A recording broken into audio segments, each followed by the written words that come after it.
Assalamualaikum warahmatullahi wabarakatuh.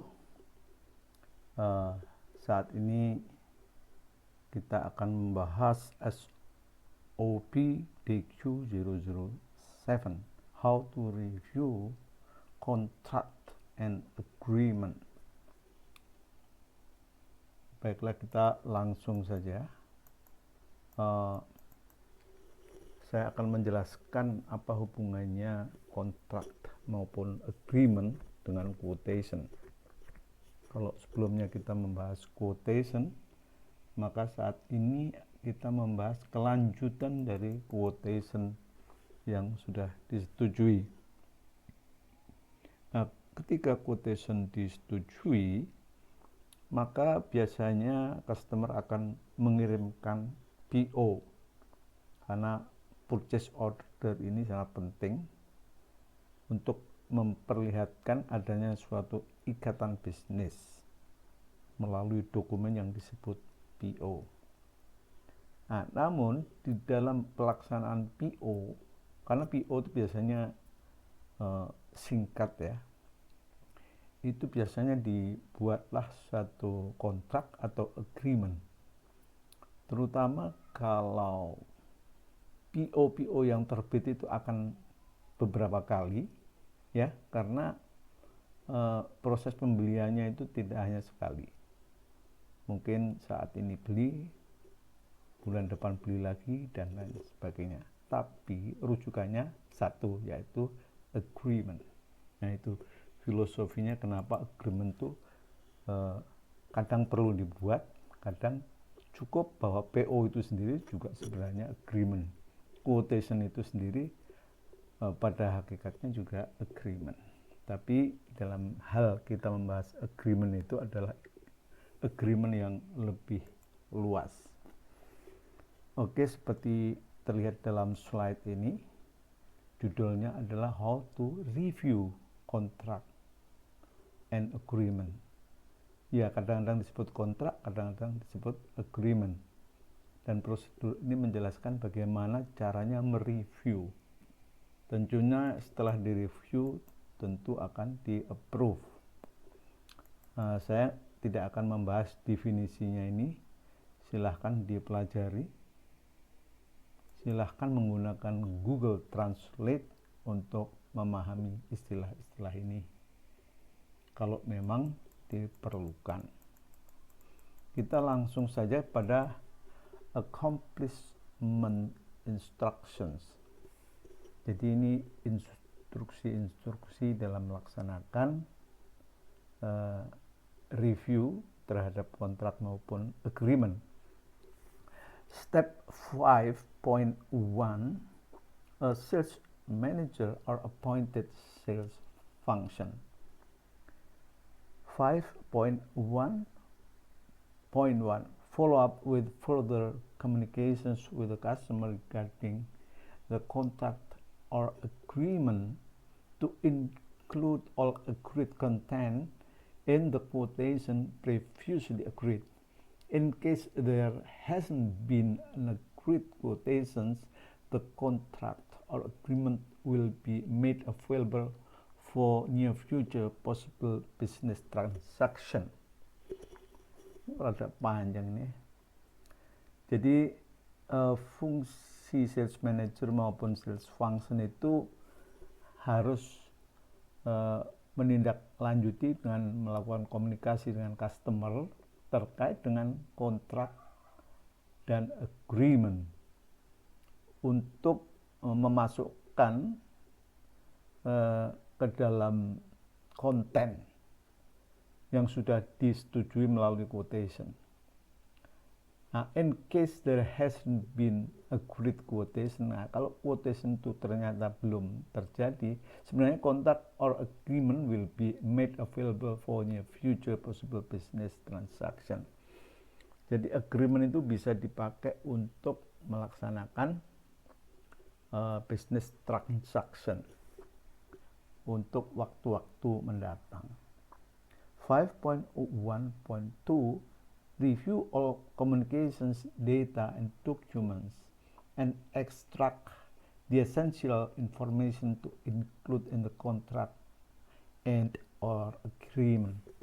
Jadi seluruh komunikasi itu biasanya dikompilasi, baik komunikasi lewat WhatsApp, email maupun telepon, maupun dokumen-dokumen lain terkait komunikasi dengan customer itu kalau memang harus dimasukkan dalam agreement, maka akan dimasukkan ke dalam kontrak dan atau agreement.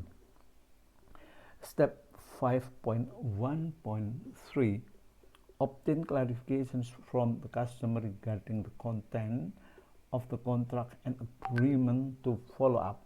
Jadi kita harus memperoleh selalu klarifikasi terhadap isi kontrak, sehingga prosesnya itu tidak sekali kirim langsung setuju, enggak, harus berproses. After they are clarified, immediately prepare a contract or agreement to address all required business transaction. Jadi setelah hal-hal yang kita sampaikan itu diklarifikasi, maka kita segera menyiapkan kontrak.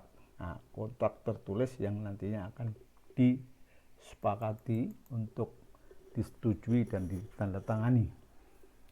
5.1.4 the content of the contract or agreement may be, but is not limited as follows.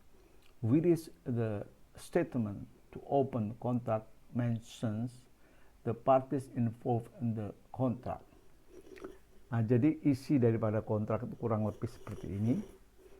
Nah, nggak harus sama persis, tapi kurang lebih hal-hal yang penting yang ada di dalam poin-poin ini harus masuk dalam kontrak. Yang pertama, general principle, ya prinsip umum.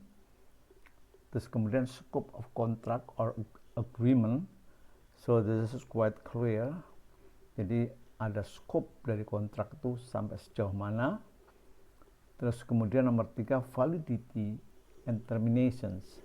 Nah, itu harus disebutkan kontrak itu mau berumur berapa lama dan kapan diterminasi.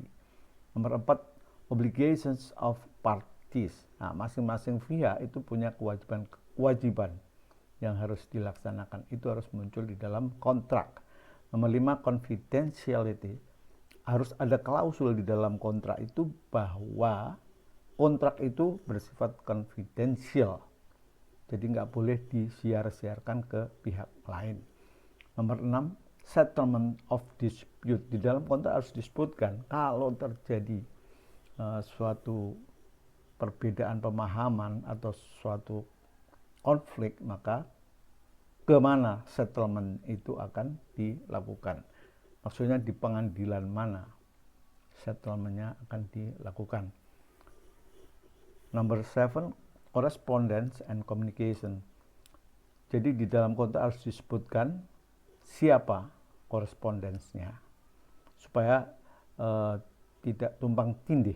Harus ada satu wakil dari masing-masing pihak untuk berkomunikasi. Nomor 8, miscellaneous. Itu ada adanya tambahan konten yang diperlukan. Oke, itu adalah 8 kurang lebih isi di dalam kontrak. The next step is 5.1.5 prepare a contract and or agreement and obtain approval from all parties involved. Jadi selanjutnya kita harus menyiapkan kontrak yang pada akhirnya digunakan untuk memperoleh persetujuan dari semua pihak yang terlibat. Ya minimal dua pihak. Tapi ada kemungkinan kontrak itu lebih dari 2. If legally binding already agreed to cover technical and commercial aspect, the agreement must include technical, commercial, legal to ensure that all business transactions can be properly executed. Jadi kontrak yang kita buat itu harus mengcover technical ya, menyangkut produk, kemudian komersial aspek menyangkut harga dan sistem pembayaran, dan kemudian termasuk juga masalah legal aspect. Nah, legal aspect itu harus ada di dalam agreement. Sekarang kita lanjutkan 5.2. The head of the quality division will. Jadi kepala divisi quality akan 5.2.1 review the contract and agreement to ensure hiring facilities and capabilities are available to execute the contract or agreement. Jadi tentu saja sebelum membuat kontrak harus diyakinkan bahwa kalau kontrak itu jadi disepakati, kita capable to execute. Nomor 5.2.2, in the event that the capability remains in question, both functions must develop the capability in accordance with the agreement.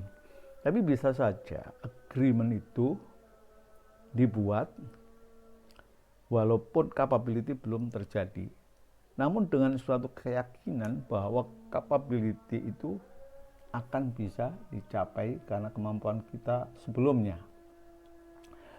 5.2.3 review the contract or agreement to ensure all applicable quality standards, legal and regulatory standards, technical aspects, and commercial best practice has been sufficiently included in the contract. Nah, ini statement satu sapu jagat ya. Ketika mereview kontrak atau agreement, itu yang harus diyakinkan, dipastikan bahwa sesuai. Jadi kontrak itu harus sesuai all applicable quality standard. Nah, ini statement sapu jagat. Legal and regulatory standard sama, technical aspect and commercial best practice has been sufficiently included. Jadi sudah secara cukup dimasukkan ke dalam kontrak. Berikutnya adalah 5.2.4 approve and sign the contract or agreement. Clear. Terus 5.2.5 closely monitor the implementation of the contract. Jadi kepala divisi quality harus closely monitor. Bukan kontrak selesai, tanda tangan terus selesai, tapi harus dimonitor. 5.3 the director will. Nah, biasanya kontrak itu ada yang levelnya sampai perlu penandatangan direktur. Itu ada level of authority, tergantung berapa nilainya, tergantung berapa rumit isi dari kontrak tersebut. Jadi in case direktur harus terlibat, so the director will 5.3.1 review the contract or agreement to ensure essential content meets hiring vision and mission.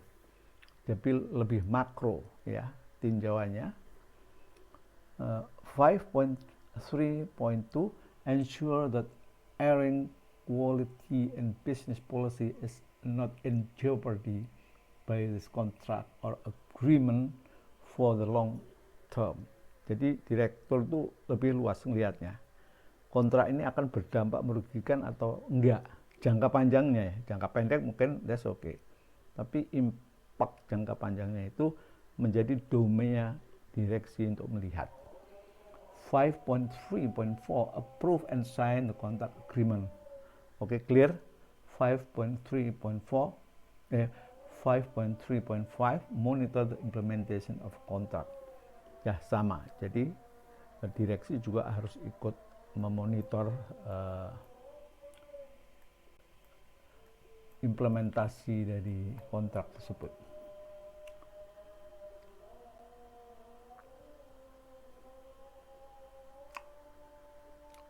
Nah, ini adalah penampilan dari kontrak atau agreement. Itu kurang lebih seperti ini. Nah, akan saya bacakan, silakan dibaca. Ini kontennya. Ada artikel 1 dan seterusnya. Ya. Saya nggak tahu apakah Airing pernah membuat seperti ini atau belum. Artinya yang mirip seperti ini. Kalau membuat kontrak saya yakin ya. This is a typical agreement. It may be modified to fit with the customer's concerns. Jadi ini sifatnya tidak harus persis gitu maksudnya. Oke, saya kira cukup sekian. Mudah-mudahan ada manfaatnya. Assalamualaikum warahmatullahi wabarakatuh.